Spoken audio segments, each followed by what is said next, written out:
ditanam sejak dari pikiran, walaupun belum dilaksanakan, apakah berlaku untuk baik pikiran baik dan pikiran buruk, dan apakah bobotnya sama dengan perbuatan? Ya, baik.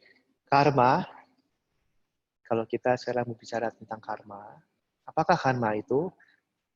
Ya, Sang Buddha mengatakan bahwa karma itu adalah cetana. Cetana itu adalah niat, ya, niat atau kehendak, itu disebut cetana. Jadi selama kita sudah ada niat, entah itu berbuat baik atau berbuat buruk, sebenarnya kita sudah berbuat karma. Meskipun belum terrealisasi dalam bentuk ucapan atau dalam bentuk tingkah laku. Tapi minimal kita sudah berbuat karma melalui pikiran. Sama bobotnya, baik buruk sama. Maka kalau kita sudah mengetahui tentang hukum karma, tentu kita akan memilih. Memilih yang mana? Berbuat baik atau berbuat buruk. Itu kita akan memilih untuk berbuat baik. Kenapa? Karena kalau kita berbuat baik, ini akan membuat karma baik.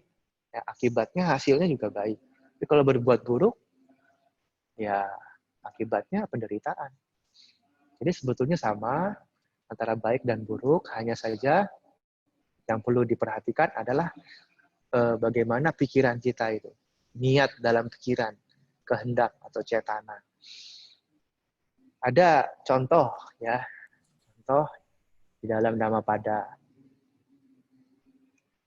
Di sana diceritakan bahwa ada seorang biku yang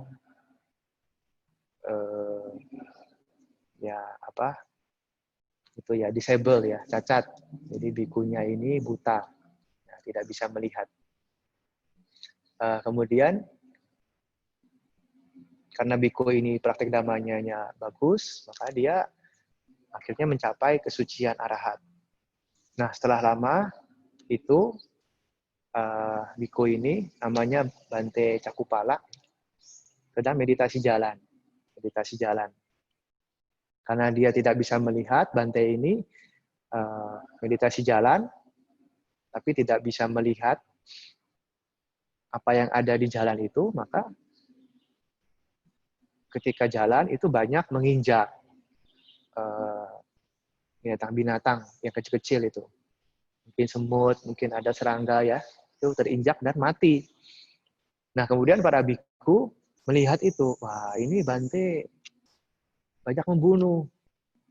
Tuh, buktinya meditasi jalan tapi banyak menginjak binatang sehingga sampai mati. Bagaimana ini? Kita laporkan kepada Sang Buddha. Setelah dilaporkan kepada Sang Buddha, kemudian Sang Buddha menjawab, ya, Bante Biku Cakupala ini sudah mencapai arahat. Tidak mungkin dia punya keinginan untuk membunuh. Jadi meskipun banyak binatang yang mati, tetapi dia tidak punya keinginan, tidak punya cetana, tidak punya niat untuk membunuh. Maka itu bukan karma buruk. Ya, memang tidak ada niat. Sudah arahat, ya tidak mungkin ada niat untuk membunuh. Tapi karena memang tidak bisa melihat, tidak tahu ada binatang, ya itu akibatnya. Banyak yang mati. Jadi di sini Sang Buddha tegaskan bahwa itu bukan karma yang buruk. Karena memang tidak ada niat. Nah, ada cerita lain. Ini di dalam Vinaya. Dalam Vinaya, bahwa ada, ya, biku yang ceramah atau khotbah dhamma. Tapi niatnya itu, ya, khotbah dhammanya ini untuk supaya membuat orang yang mendengar ini itu bunuh diri. Jadi mungkin khotbah dhamma itu, ya, namanya khotbah kan pasti baik, ya. Khotbah dhamma, ceramah dhamma itu baik, tapi niatnya itu tidak baik. Niatnya itu supaya orang itu bunuh diri.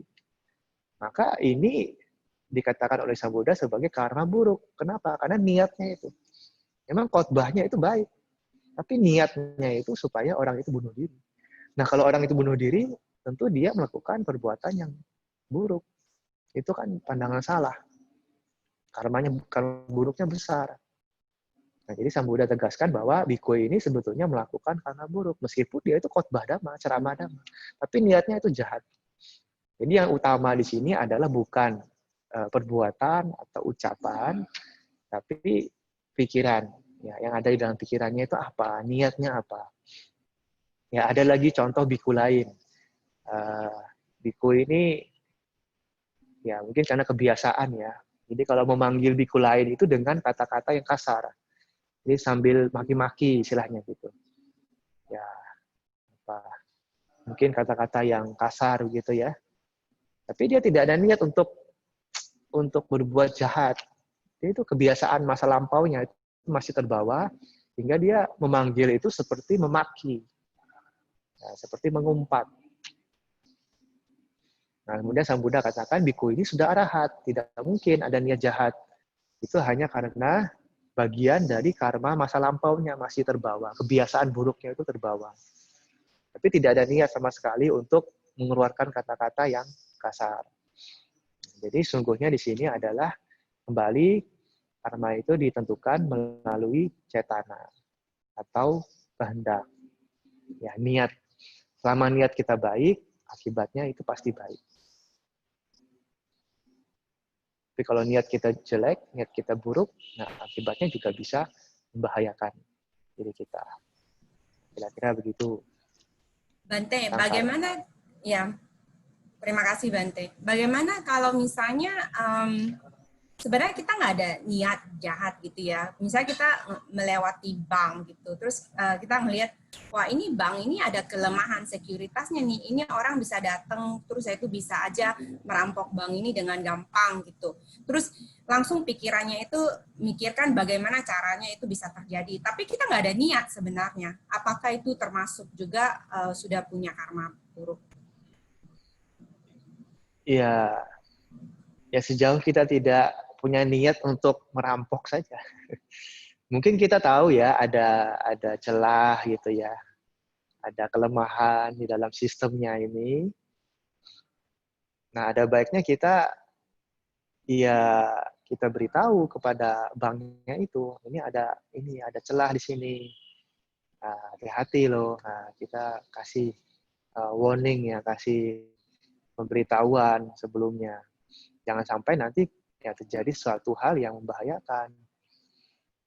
Nah, itu juga kita memang penting sekali untuk mengelola pikiran sendiri, mengelola batin sendiri. Makanya ajaran Sang Buddha itu tidak hanya berhenti kepada berbuat baik saja, juga harus bermeditasi, melakukan bhavana. Bhavana itu apa? Bhavana itu adalah pengembangan.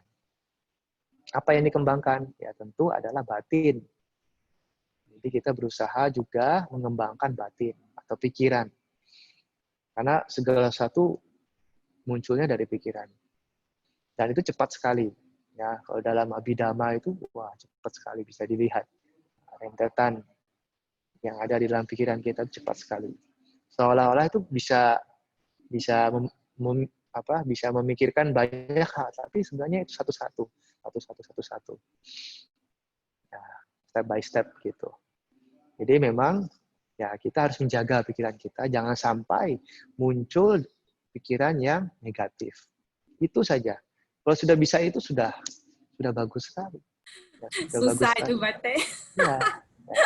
Makanya harus dilatih. Struggling. Ya, makanya harus dilatih. Ya, kita kan tiap hari kan belajar dhamma itu dengan latihan. Namanya kan Sang Buddha itu makanya selalu mengajarkan dhamma itu sebagai latihan. Ya, praktis. Namanya orang latihan, ya pasti bertahap, pelan-pelan. Ya, step by step. Ya, slowly but sure.